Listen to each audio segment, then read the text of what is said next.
दोस्तों खेसारी लाल यादव का धमाका रुकने का नाम नहीं ले रहा है। जी हाँ दोस्तों, बैक टू बैक धमाका करते जा रहे हैं। तो इसी कड़ी में इनका एक और पोस्टर लॉन्च कर दिया गया है, जिस गाने का नाम है दरदिया ए बालम। जी हाँ दोस्तों, ये नया सॉन्ग आने वाला है। कमिंग सून का पोस्टर जारी किया गया है, यानी कि रिलीज डेट नहीं दिया गया है।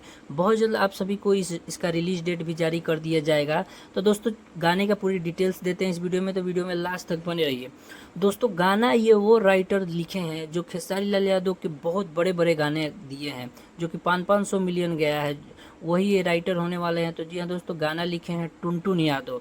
बहुत बड़े बड़े गाने लिखे हैं और चुनिंदा गाना लिख के देते हैं खेसारी लाल यादव को। बहुत कम गाने लिखते हैं, लेकिन चुनिंदा गाने लिखते हैं।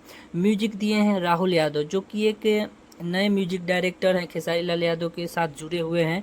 पहली बार ये गाना दे रहे हैं म्यूजिक में। तो देखा जाए कैसा इन दोनों का जोड़ी रहता है, राइटर और म्यूजिक डायरेक्टर का। और गाने को गाए हैं खेसारी लाल यादव के साथ शिल्पी राज, यानी कि ये डुइट सॉन्ग होने वाला है। और खेसारी लाल यादव के साथ इस गाने में फीचर्ड के रूप में नज़र आने वाली हैं एक्ट्रेस रानी, जो कि खेसारी लाल यादव के साथ बहुत ही अच्छी बॉन्डिंग बनती है। और एक दूसरे के साथ ये बहुत बड़े बड़े हिट गाना दिए हैं और एक दूसरे के साथ हमेशा नज़र आते रहते हैं गाने के माध्यम से।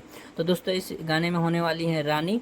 और इस गाने को आप सभी को सुनने को मिल जाएगा ग्लोबल म्यूजिक जंक्शन पे। जी हाँ दोस्तों, ग्लोबल म्यूजिक जंक्शन पे इसको सुनने को मिलेगा, क्योंकि खेसारी लाल यादव का भी एग्रीमेंट ख़त्म नहीं हुआ है और महीना में एक दो गाना इनको देना ही देना पड़ता है। तो इस महीना का स्टार्टिंग ही हो गया है ग्लोबल म्यूजिक जंक्शन पे इस गाने के माध्यम से। तो जाइए लोग इस गाने को खूब आशीर्वाद दीजिए, क्योंकि दोस्तों खेसारी लाल यादव का पिछला गाना जो आया था सिर्फ 2 दिन में 1 मिलियन पहुंचा था। तो इस गाने पे ज़्यादा से ज़्यादा जोर लगा के कम से कम एक दिन में 1 मिलियन पहुंचाइए लोग, क्योंकि मार्केट धीरे धीरे डाउन हो रहा है। तो दोस्तों अपडेट कैसा लगा? अपडेट अच्छा लगा तो वीडियो को लाइक ज़रूर कीजिएगा, चैनल को सब्सक्राइब कर लीजिए। मिलते हैं आपसे नेक्स्ट वीडियो में, तब तक के लिए जय हिंद, जय भोजपुरिया समाज, हर हर महादेव।